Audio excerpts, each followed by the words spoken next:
180 Hangout. Senang sekali saya Kanoni Pratama bisa berjumpa dengan teman-teman semua. Dan saya percaya meskipun situasi di luar sana boleh berubah-ubah, tetapi ingat satu hal, janji dan kasih setia Tuhan tidak pernah berubah. Dari dulu, sekarang sampai selama-lamanya tetap sama.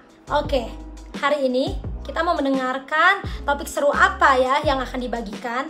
Tetapi sebelumnya saya ingin menginformasikan, jika ada pertanyaan yang ingin ditanyakan, silahkan saja langsung ketik di kolom chat, kolom pertanyaan yang ada di bawah video. Yuk, sebelum kita masuk ke sesi hari ini, mari sama-sama kita satukan hati kita.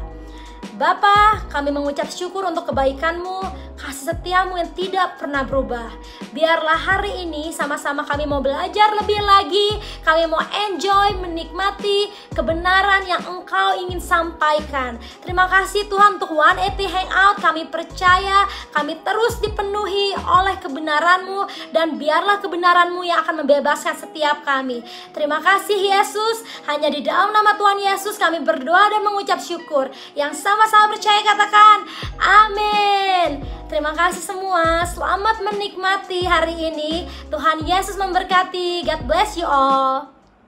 Shalom 180. Sebentar lagi kita mau puji Tuhan. Mari kita siapkan hati dengan sukacita.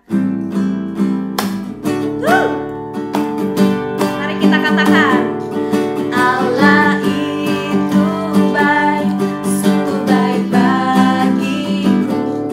Ditunjukkannya kasih setianya, Dia menyediakan yang ku perlukan, menyatakan kebaikan, menyatakan kebaikan, menyatakan kebaikannya padaku.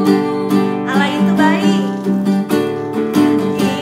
itu baik, sungguh baik bagiku. Ditunjukkannya kasih setianya, yes Lord. Dia menyediakan yang ku perlukan, menyatakan kebaikan, menyatakan kebaikan, menyatakan kebaikannya padaku. Kasih setianya tak pernah berubah, dulu, sekarang, dan selamanya. Ajaiblah kuasa dalam namanya, Yesusku luar biasa. Kasih setianya tak pernah berubah, dulu, sekarang, dan selamanya. Ajaiblah kuasa dalam namanya, Yesusku luar biasa. Yes, benar Tuhan Yesus luar biasa. Mari kita katakan lebih lagi dengan iman, mulai dari awal ya teman-teman. Allah itu baik, sungguh baik bagiku. Ditunjukkannya kasih setianya, Dia menyediakan yang ku perlukan, menyatakan kebaikan, menyatakan kebaikan, menyatakan kebaikan.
bersungkur menyembahmu, yang ku nampak hanya kemuliaan-Mu.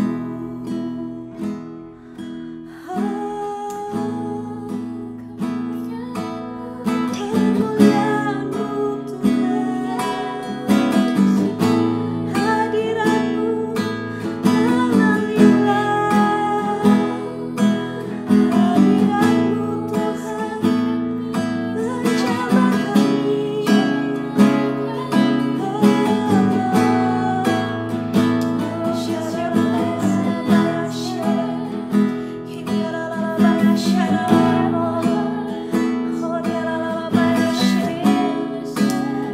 Kami perlu Engkau Tuhan, kami perlu hadirat-Mu lebih lagi Tuhan.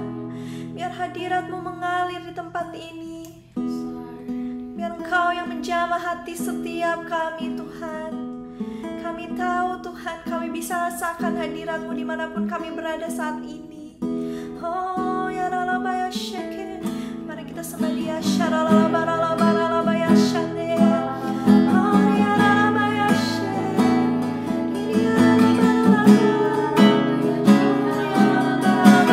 lalabaya sharalabaralabaralabaya shande. Oh ya lalabakaralalabaya. Kami undang Kau lebih lagi Tuhan, hadirat-Mu lebih lagi Tuhan. Oh ya lalabaya sharalabaralabaralabaya. Oh ya lalabaya sheke, oh rabatakaralalabaya shande.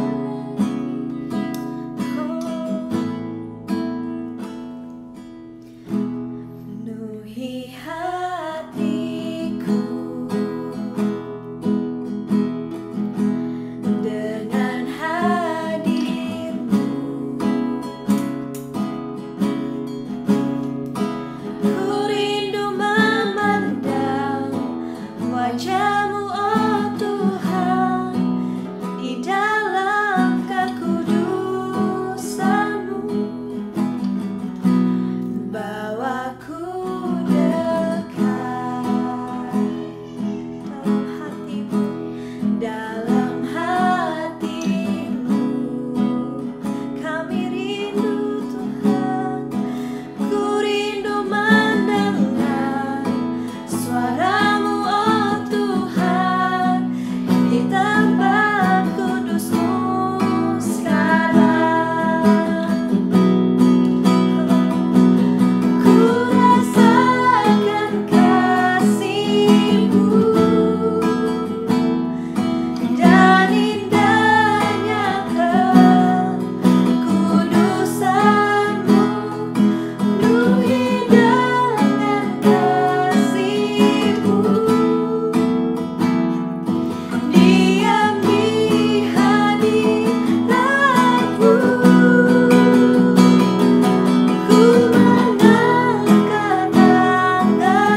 Shalom sahabat 180, apa kabarnya? Saya percaya pasti kalian luar biasa semuanya.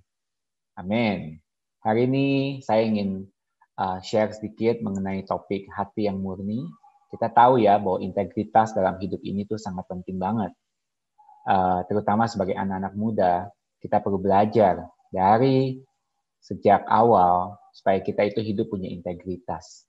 Ya, kalau kalian ingat cerita Aladin, mungkin tahun 2019 ada banyak dari kalian yang nonton juga filmnya. Ya, ada cerita di mana Aladin itu suka dengan Princess Jasmine dan dia pengen banget dapetin Princess Jasmine. Dan pada waktu itu dia temuin sebuah lampu ya, kalian tahu semua, lalu ada genie di dalamnya dan dia bisa minta apapun juga, ya, minta apapun juga kepada genie tersebut, kecuali mengubah hati seseorang. Ya, lalu Aladdin bilang, oke, kalau begitu jadikan aku seorang raja. Karena dia pikir kalau dia terlihat sebagai raja di luar, Princess Jasmine bakalan suka dengan dia. Tapi kenyataannya enggak ya. Pada waktu itu dengan begitu megahnya Prince Ali, dia mengubah namanya menjadi Prince Ali, datang ke kerajaan Princess Jasmine. Kemudian Princess Jasmine nggak terkesima dengan apa yang ada di luar, ya kan? Dan pada waktu itu Prince Ali begitu frustasi dan dia katakan kepada genie, apa yang aku harus lakukan? Aku sudah terlihat bagus semua di luar, tapi kok Princess Jasmine nggak respon, ya kan?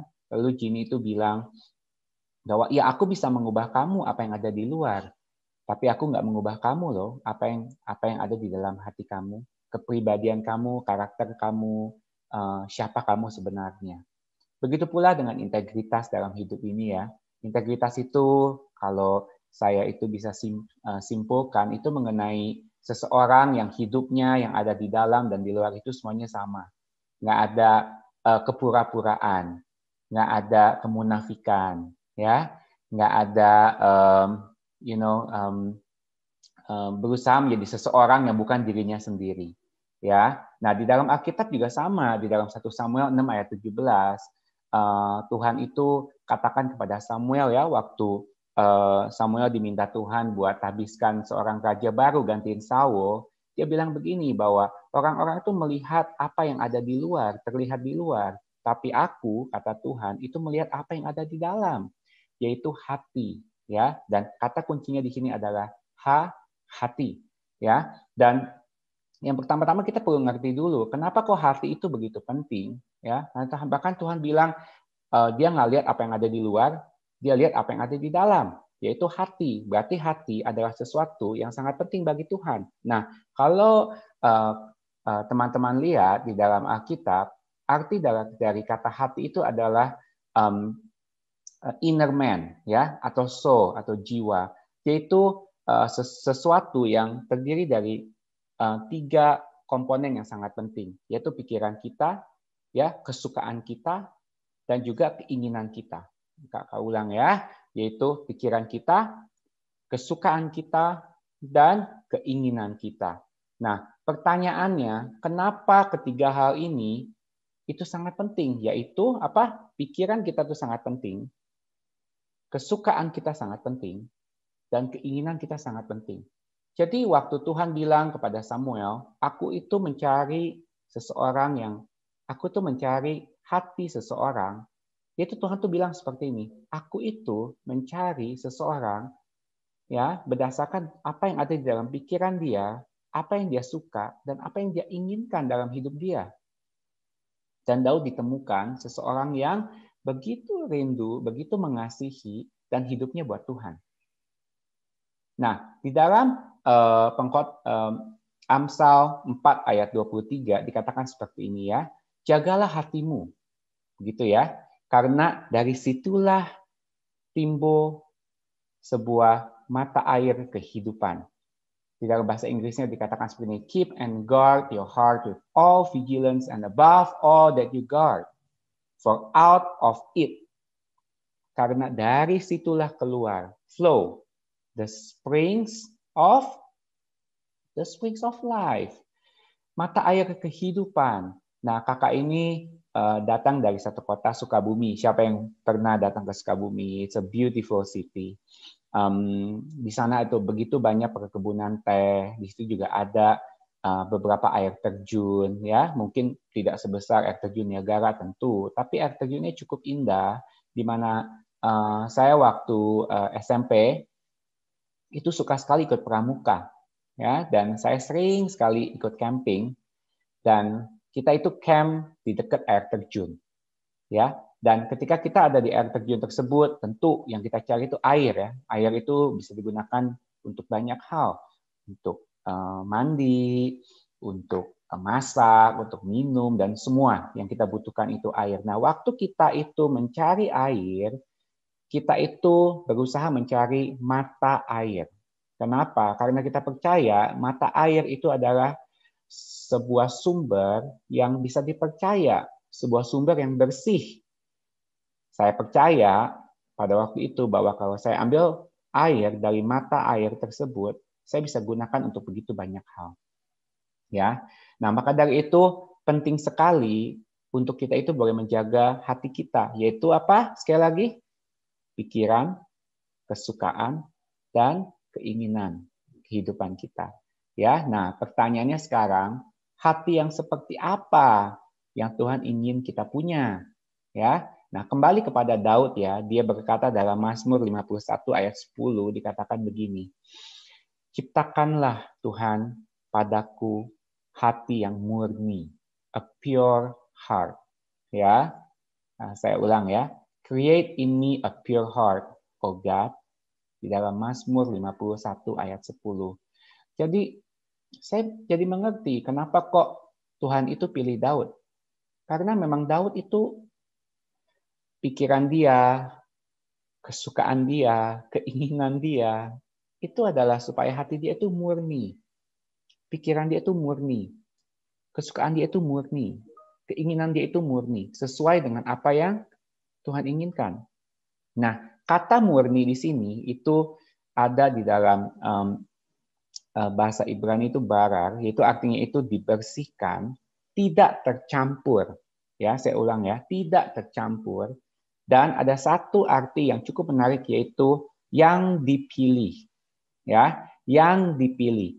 Berarti hati yang murni itu kita bisa punyai karena kita bisa pilih apa yang kita mau pikirkan, apa yang kita mau sukai, apa yang kita mau inginkan dalam hidup kita. Ya.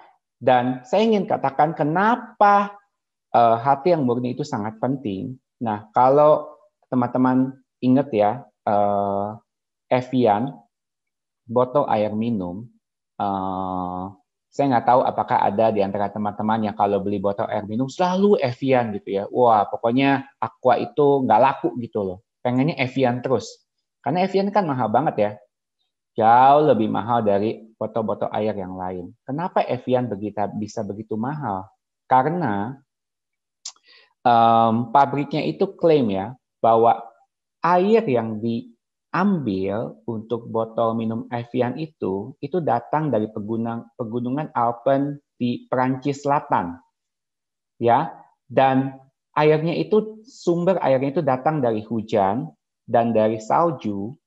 Glacier, semua yang itu mulai meresap ke dalam pegunungan Alpen itu dan membutuhkan waktu 15 tahun.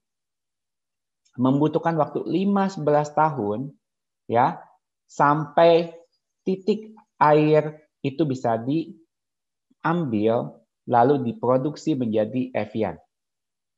Nah, di sini saya perhatikan begini bahwa hati yang murni itu membutuhkan proses, membutuhkan waktu, ya. Nah, tapi kita perlu memilih, kita perlu menginginkan Tuhan create in me a pure heart. Nah, teman-teman hari ini coba refleksi. Pernah nggak bicara sama Tuhan? Tuhan, murnikan dong pikiranku, murnikan kok perasaanku. Kesukaanku Tuhan, keinginanku. Coba apa yang teman-teman inginkan? Apa yang teman-teman pikirkan? Pikiran-pikiran kotor, pikiran-pikiran yang sombong, pikiran-pikiran yang jealous, cemburu, atau pikiran-pikiran yang tidak sesuai dengan kehendak Tuhan. Kesukaan, ayo sukanya apa? Baca Alkitab atau nonton film Korea? Ya kan? Nonton film Korea is okay, tapi memerlukan sebuah prioritas, waktunya, apa yang kita suka lebih, mana yang kita sukai lebih, ya kan? Tuhan atau hal-hal dunia, rokok atau pertobatan. Itu contoh yang sangat sederhana. Ya, dan apa yang kita inginkan dalam hidup kita? Apakah kita ingin pengennya tuh jadi orang paling kaya di dunia, uang, uang, uang terus, atau mungkin sebagai murid ya, pengennya tuh selalu yang paling tinggi di sekolah gitu loh. Nah, kalau itu satu-satunya keinginan kita, maka saya percaya bahwa kita akan jadi orang serakah. Kita jadi orang yang sangat kompetitif. Kita jadi seseorang yang nggak punya rasa aman dalam hidupnya karena takut takut orang lain lebih jago, orang lain lebih berhasil. Ya, jadi kita perlu belajar untuk minta kepada Tuhan, murnikan hatiku Tuhan, murnikan pikiranku, murnikan kesukaanku, murnikan keinginanku. Nah, kenapa hati yang murni itu sangat penting? Karena teman-teman harus tahu ya, apa yang Tuhan sebenarnya inginkan bagi anak-anaknya di dalam dunia ini itu adalah untuk berbuah. Berbuah menjadi berkat untuk banyak orang. Buahnya itu bisa dinikmati. Nah, pertanyaannya, teman-teman mau memproduksi buah yang mana? Buah yang enak dinikmati atau buah yang busuk dan buah yang pahit, buah yang jelek? Nah, kembali kepada ilustrasi Evian, dikatakan kan bahwa pertama itu datang itu dari sumber, ya, dari pikiran kita, kesukaan kita, keinginan kita. Dan semuanya ini akan membentuk kebiasaan kita, karakter kita, tindakan-tindakan kita dalam kehidupan. Semua itu flow out, remember? Semua itu flow out dari dalam keluar. Dan ketika itu sudah keluar, maka orang-orang bisa melihat. Orang bisa melihat tindakan teman-teman, orang bisa melihat kebiasaannya, karakternya, marah-marah terus, ya kan, cemburu terus. Ya kan, kalau di gereja mungkin wah pokoknya kudus, tapi kalau udah keluar berbeda, itu nggak punya integritas. Kita harus belajar, nggak gampang. Sekali lagi, Evian butuh 15 tahun. Kalau saya bisa bilang, pembentukan hati yang murni itu proses umur hidup. But we have to be willing. Kita harus mau pertama-tama, ya, because if we are willing, then God can work together with us. Amin. Dan pada akhirnya bisa dinikmati buahnya. Ya. Nah, kalau saya bisa simpulkan, sebenarnya hati yang murni itu definisinya apa bagi saya adalah sebuah kehidupan yang memiliki tujuan yang tidak dicampur. Tujuan itu hanya satu dan hanya satu, yaitu hidup buat Tuhan. Pikiran kita itu buat Tuhan, kesukaan kita itu buat Tuhan, keinginan kita itu buat Tuhan. Ya, kita sebagai anak-anak muda, mungkin saya nggak tahu, kalau saya waktu muda, saya kadang merasa itu kuat gitu hidupnya ya, dirinya kuat untuk menahan untuk bisa menahan godaan yang lebih lagi begitu. Ya, nah kalau teman-teman lihat sebuah pohon yang besar itu seharusnya punya akar yang sangat kuat, dan kalau badai, kalau hujan itu datang, seharusnya pohon itu akan berdiri dengan tegak. Betul? Nah, tapi kalau pohon tersebut akarnya itu digerogoti oleh yang namanya itu root feeding insect, yaitu serangga pemakan akar gitu ya, kalau bahasa Indonesianya ya. Root feeding insect. Kecil sekali dibanding dengan pohon yang ada. Tapi kalau itu digerogoti pelan-pelan, maka akarnya, yaitu apa yang tidak terlihat dari luar, itu sebenarnya itu rusak dan menjadi lemah. Nah, semua apa yang terlihat di luarnya itu juga menjadi lemah. Lalu ketika badai, ketika hujan datang, itu akan rubuh. Betul? Nah, seperti itu juga kehidupan kita. Tuhan katakan dong, janganlah kita menjadi budak dosa lagi. Jangan hidup kita itu berdasarkan kedagingan kita, tapi berdasarkan Roh Tuhan. Ya. Nah, saya itu menyarankan kepada teman-teman semua supaya kita itu terus setiap hari merefleksikan kehidupan kita. Hobi-hobi kita, ya semua yang ada di dalam kehidupan ini, itu kita serahkan kepada Tuhan gitu loh. Ya, nah kita kan tahu ya gereja kita ini di tahun 2021 punya tema The Year of Integrity. Wow, tema yang sangat menantang buat kita semua, nggak gampang, ya. Nah, tapi di sini Alkitab mengatakan bahwa orang-orang yang punya hati yang murni itu akan menerima berkat dari Tuhan. Ayo, di sini siapa yang mau terima berkat? Oh, kalau terima berkat semua angkat tangan. Seneng semuanya. Saya juga seneng, ya. Dan dikatakan juga akan mendapatkan sebuah keadilan dari Tuhan. Ya, Tuhan penyelamat kita. Tuhan akan membela kehidupan kita. Tuhan akan membela setiap apa yang kita lakukan. Nah, teman-teman, punya hati yang murni. Pikiran kita, perasaan kita, keinginan kita. Ya, misalkan kalau ada di antara teman-teman yang masih merokok, teman-teman bisa pilih loh untuk tidak merokok lagi. Gampang nggak? Susah. Tapi bisa pilih. Kalau teman-teman mungkin masih suka pergi-pergi ke klub malam, bisa pilih nggak untuk nggak pergi lagi? Bisa. Ada resiko nggak? Tentu ada. Ditinggalin teman dan semua. Cuman kita mesti lihat, apakah kita mau menyerahkan kehidupan kita kepada teman-teman dan komunitas yang mungkin tidak membangun hidup kita. Nah, teman-teman harus pikirkan baik-baik. Look forward. Lihat jauh ke depan. Teman-teman mau jadi apa di masa depan? Apa yang teman-teman rindukan, cita-citakan? Kehidupan seperti apa yang teman-teman inginkan? Dan Alkitab mengatakan hati yang murni adalah kunci integritas. Dan integritas itu sebuah kunci untuk keberhasilan dalam hidup kita. Di dalam sekolah, di dalam pekerjaan, saya melihat orang-orang yang punya integritas itu dibela Tuhan. Perkenanan Allah itu turun atas mereka.